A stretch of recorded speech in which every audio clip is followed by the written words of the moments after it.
Assalamualaikum warahmatullahi wabarakatuh. Alhamdulillah kembali lagi bersama kita di channel Pangeran Cahaya. Hadirin yang dimulakan Allah Subhanahu wa taala dimanapun Anda berada. Jadi sebentar lagi ya secara syariatnya kita akan memasuki 10 terakhir bulan suci Ramadan. Sebentar lagi, tapi belum. Jadi biasanya umat-umat daripada Rasulullah sallallahu alaihi wasallam itu mengadakan suatu iktikaf di masjid selama 10 hari dengan tujuan untuk mendapatkan Lailatul Qadar. Karena yang mendapatkan Lailatul Qadar ini adalah orang-orang yang sangat istimewa di mata Allah Subhanahu wa taala. Maka secara syariat jangan dinafikan. Memang itu adalah sunnah yang dianjurkan oleh Nabi kita Muhammad sallallahu alaihi wasallam. Namun kita tarik kepada hakikat ke diri untuk menjadi pelajaran bahwa iktikaf itu apa sebenarnya, kemudian tujuan yang sebenarnya itu apa, pada diri apa, kemudian yang dituju itu sebenarnya apa. Jadi iktikaf itu apa dulu? Iktikaf itu adalah menyengaja berdiam diri di masjid untuk mengerjakan suatu amalan-amalan sunnah, untuk mutabaah, untuk tasyabuh kepada baginda Nabi besar Muhammad sallallahu alaihi wasallam. Nah, secara zahir dilakukan lebih bagus, afdol, secara batinnya juga dilakukan. Jadi tubuhnya iktikaf di masjid misal 10 hari, kemudian batinnya juga iktikaf berdiam diri di masjid hakikat. Pikiran dan perasaannya itu berdiam diri di masjid. Makanya masjid itu bentuk kubahnya itu seperti segitiga di sini. Nah, ini ibarat hakikat. Nah, di dalam masjid itulah engkau berdiam. Disitulah engkau iktikaf. Nah, iktikafnya secara hakikat di sini bukan hanya 10 hari. Dan tujuan iktikaf ini, pikiran dan perasaan ini disimpan ke dalam masjid, didiamkan ke dalam masjid hakikat itu, di dalam masjid itu. Nah, untuk menemui Lailatul Qadar. Lailatul Qadar itu apa? Yang dimana ketika orang menemukan Lailatul Qadar itu lebih baik daripada ibadah 1000 bulan. Apa itu Lailatul Qadar? Lailatul Qadar itu kegelapan, kezoliman, zulumat, bisa dikatakan. Qadar itu bisa dikatakan ketetapan Allah.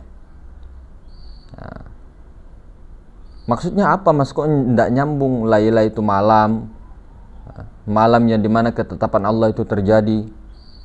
Nah, intinya Lailatul Qadar itu adalah lebih baik daripada 1000 bulan. Makanya kenapa 1000 bulan? Saking indahnya, saking luar biasanya Lailatul Qadar itu, maka dikiaskan dalam bentuk di syariat mengatakan bahwa ketika malam Lailatul Qadar terjadi itu bunyi jangkrik itu diam, sunyi senyap. Bahkan angin-angin itu sepoi-sepoinya itu tadi kayak diam begitu. Seperti seolah-olah terhenti. Suara jangkrik tidak berbunyi, burung-burung dia sepi, hening betul-betul. Diam. Suasana itu secara zahiriyah itu diam. Dan banyak lagi tanda-tanda yang disebutkan di dalam kitab. Itu secara syariat. Namun Lailatul Qadar secara hakikat dialah yang menemukan tubuhnya Allah Ta'ala. Maksudnya bagaimana bang? Ya, dia menemukan ketetapan Allah yang dimana Lailatul Qadar ini itu adalah sesuatu yang sangat sakral. Jadi Lailatul Qadar inilah tubuhnya Allah Ta'ala, tubuhnya zat mutlak, hakikat Muhammad awal. Nah, di mana itu? Nah, ketika dia mampu mendiamkan iktikaf di masjid hakikat, dianya, pikiran perasaannya mengiktikafkan di masjid hakikat, maka dia akan, kalau dia beruntung, insya Allah dia akan menjumpai Lailatul Qadar yang dimaksud itu. Lailatul Qadar itu wajhullah, itu kuncinya. Lailatul Qadar itu wajhullah, saudara-saudara, zat Allah. Itulah tujuan orang iktikaf berdiam diri di masjid untuk menemui Lailatul Qadar. Makanya dikiaskan hening, sepi, suara-suara angin-angin sepoi-sepoi tadinya agak kencang kemudian agak tenang. Hewan-hewan juga agak tidak terlalu berisik malam itu. Bahkan dikatakan suasananya itu seperti remang-remang. Ini suasana hening. Nah, ini secara syariat. Hening di sini diam sediam-diamnya, itulah tubuhnya zat mutlak. Jadi yang dikatakan Lailatul Qadar secara hakikat itu wajhullah. Nah, siapa yang menemukan wajhullah, zat Allah itu sendiri, menyaksikan Allah, maka itulah orang yang tiap harinya dia menemukan Lailatul Qadar. Dia tidak menunggu hanya bulan itu. Setiap harinya dia menemukan Lailatul Qadar, sehingga sesaat dia bertafakkur, sesaat dia menyaksikan Lailatul Qadar itu lebih baik daripada 60 70 tahun ibadahnya. Bukan berarti dia tidak perlu lagi ini, tidak perlu lagi itu, tidak seperti itu. Mana dalilnya? Iya, tafakkur sesaat itu lebih baik daripada 60 70 tahun.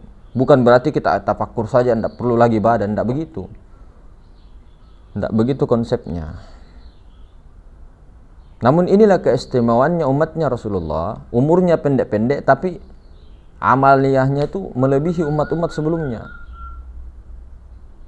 Kualitasnya, kalau berkualitas tapi kalau amal saja yang banyak tapi tidak ada yang berkualitas, karena di situ dikatakan amal yang berkualitas, bukan amalnya yang banyak, bukan amal cepat-cepat. Tarawih 23 rakaat tapi cepatnya minta ampun. Bagaimana itu? Seperti burung gagap yang mematuk biji-bijian itu. Nah, kita koreksi diri aja, koreksi diri kita. Maka orang-orang makrifat memang wajib untuk beriktikaf di dalam masjid hakiki. Nah, masjid hakiki ini adalah ini kubahnya, di dalam itu adalah, di situ disimpan pikiran perasaan sehingga nanti tembus menyaksikan zatullah, Lailatul Qadar.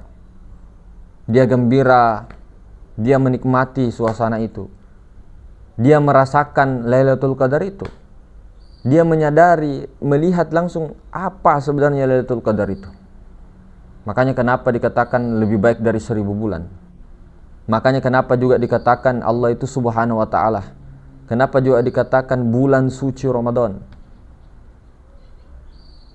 Maka bulan suci Ramadan ini bagaimana? Kita ini masuk ke dalam rahimnya Allah. Masuk ke rahimnya Allah. Maksudnya bagaimana, Mas? Masuklah engkau ke dalam rahimnya Allah sebagaimana engkau sewaktu di rahim ibumu. Perhatikan. Coba perhatikan. Rasakan betul-betul. Coba hilangkan ini sesuatu. Alam ini, alam semesta ini. Ini kan alam semesta ini yang menjadi hijab. Alam semesta ini sesuatu termasuk yang berbentuk itu.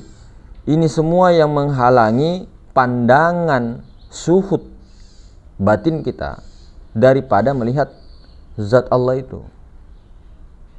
Kenapa kok Allah itu yang sangat nyata, kenapa tidak bisa dilihat?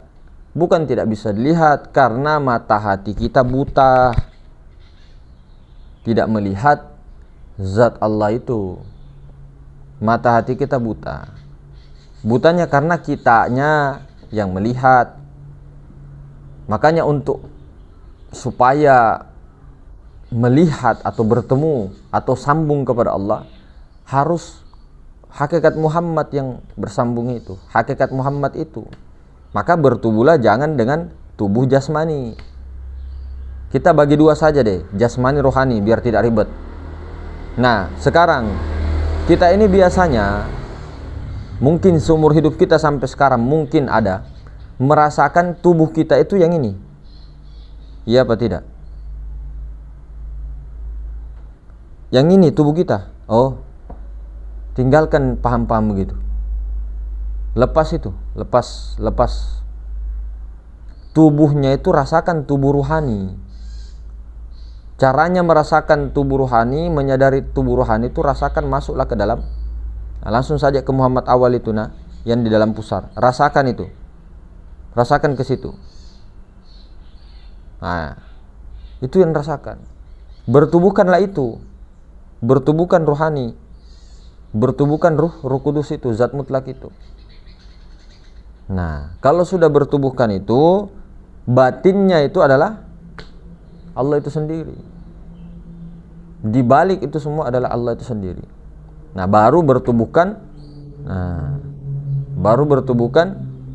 berdirikan zat Allah itu.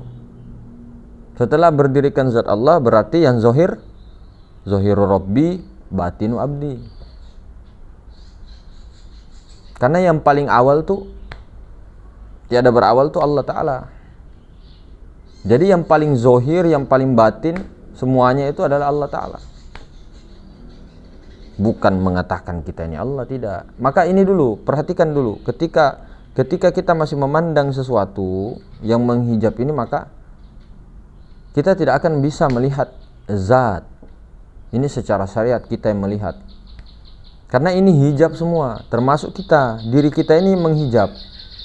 Saking nyatanya Allah, saking terangnya Allah melebihi cahaya matahari, kok tidak kelihatan? Kok bisa? Nah, ahli-ahli yang mengaku ahli sengaja terus memperlesetkan ini, berkelok-kelok, padahal dia sebenarnya tidak mengerti tentang zat Allah itu. Dia belum bertemu Allah, dia belum melihat Allah, dia belum menyaksikan musyahadah kepada Allah. Menghayal, banyak cerita tentang Allah, tapi tidak pernah mengajak manusia kepada Allah. Sementara diri sendiri bingung, 7 keliling pusing kemana-mana, diputar-putarkan, nanti ketemu alam ini, alam ini. Itu semua hijab, itu semua kiasan-kiasan hadirin. Dan itu semua jangan sampai menghalangi kita untuk sampai kepada Allah, sampai kepada zat yang dimaksud itu. Cahaya kah, perasaan ini kah, ketemu ini kah, itu kan sesuatu. Saya tanya, cahaya itu sesuatu toh? Bukankah? Sesuatu. Cahaya putih, bening sebening-beningnya, tapi beningnya itu putih seperti putih lampu. Bukan yang dimaksud bening yang maharuang itu. Itu makhluk. Makhluk itu. Bukan itu tujuan. Pikiran-pikiran datang ini makhluk. Lalu bagaimana caranya bisa dihilangkan, Mas? Yang dihilangkan itu bukan sosoknya, rasa pengakuan itu, rasa penglihatan itu, rasanya rasa apa di situ. Kalau kita memandang si bentuk itu, memandang bahwa itu bahaya. Kita takjub kepada cahaya. Oh ini wali ini, oh wali ini, dalam perjalanan itu. Lah orang kan di dalam ilmu Nur Muhammad juga, di dalam ilmu tauhid tidak boleh lagi memandang selain daripada Nur Muhammad, selain daripada zat sifat asma af'al. Kenapa lagi masih memandang yang lain? Nah, ini yang menghijab. Maka yang dikatakan ma'rifatullah itu ma'rifat zat, menyaksikan akan zat, musyahadah kepada zat. Masa kita mengajari orang, membuka apa semua kajian ma'rifatullah, baru dikasih saja prakteknya. Bagus, prakteknya bagus, tapi teorinya mana? Teorinya minimal 30% deh. Kuncinya untuk menggapai itu bagaimana musyahadah kepada Allah itu jalannya betul-betul jalan yang jangan terlalu ribet-ribet lah. Pahamkan itu tentang ma'rifatullah. Jangan sampai kita ini belum paham ma'rifatullah, ma'rifat zat itu, musyahadah kepada zat itu, baru kita mengajari orang. Nah, ini yang menjadi kasihan orang-orang yang kedapatan seperti itu. Jadi hadirin yang dimuliakan Allah Subhanahu wa taala, itu tadi beriktikaf, berdiam diri untuk menemukan Lailatul Qadar yang sesungguhnya. Maka diamkanlah pikiran dan perasaan kepada masjid hakikat itu. Hakikinya masjid yang sebenarnya yang ada pada dirimu. Baru engkau akan menemukan Lailatul Qadar yang lebih baik daripada 1000 bulan. Maka begitu hadirin.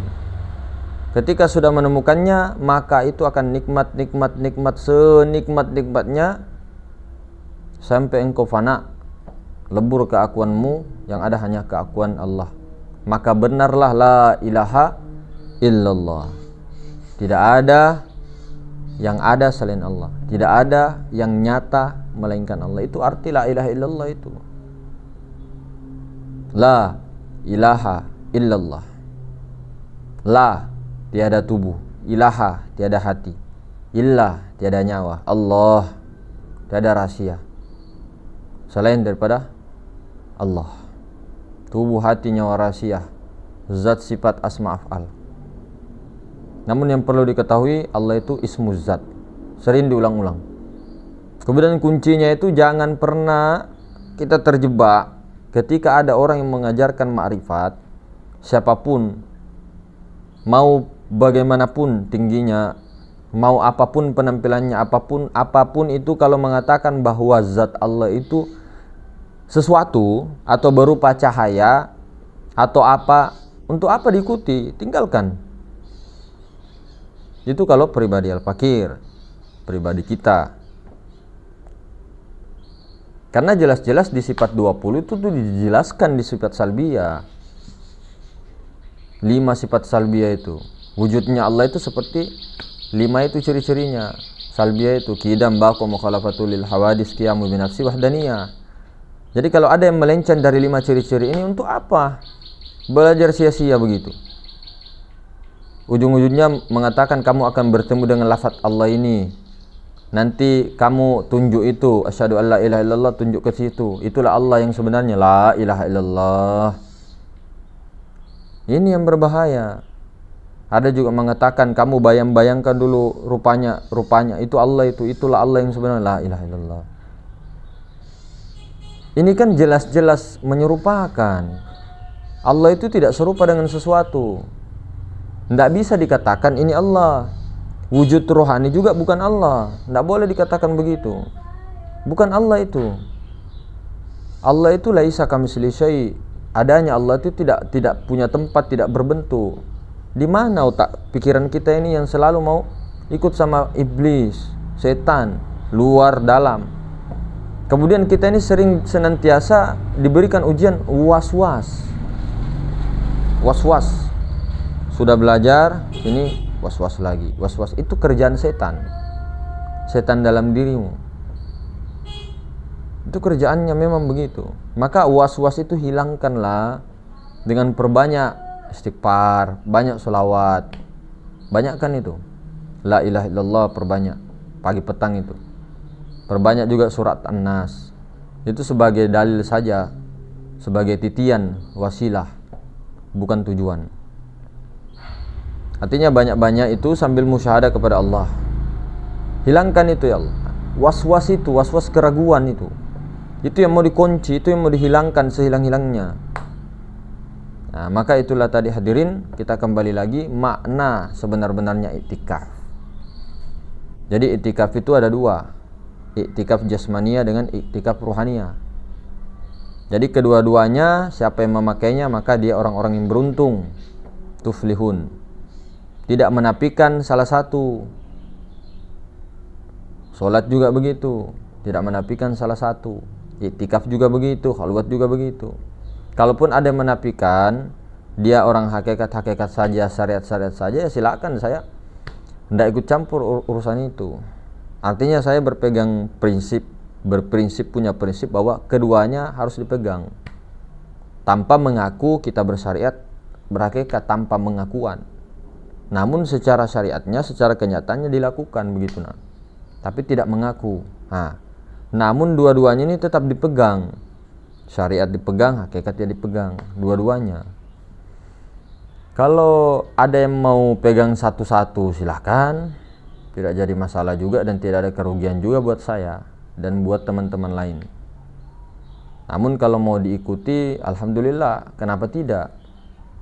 Kenapa tidak dua-duanya? Kalau dimampukan Allah, kenapa tidak? Syariatnya jalan, hakikatnya jalan. Kan enak dua-duanya itu. Namun biasanya orang-orang yang ma'rifatnya kuat, spiritualnya kuat itu agak sulit memang kalau tanazzul itu yang sulit. Tanazzulnya ke syariat itu. Ketika sudah tanazzul, memperbaiki syariat itu yang paling sulit, karena ilmu paling tinggi itu adalah syariat yang bermakrifat itu. Karena banyak cabang-cabangnya ilmu syariat itu banyak. Ilmu fikih, belum lagi ilmu mawarisnya itu termasuk fikih, belum lagi ilmu-ilmu ininya. Oh, Masya Allah, banyak sekali fikih itu, ribet, banyak. Belum lagi hukum-hukum ini dan sebagainya kalau mau dipelajari loh. Tapi kalau mau yang inti-intinya saja kayak mengurus jenazah dan sebagainya, alhamdulillah, mudah-mudahan minimal inti-intinya. Cara-cara sholat 5 waktu tahu, cara-cara jamak qashar tahu, kodoknya sholat tahu. Ini minimal itulah. Tidak perlu sampai ini kalau umur sudah tua ya. Kalau masih muda ya, kalau ada pengetahuan begitu ya silakan diambil, dijadikan wawasan luas, karena ilmu Allah itu luas. Nah, begitu hadirin semulakan, itulah tadi kunci sebenarnya iktikaf.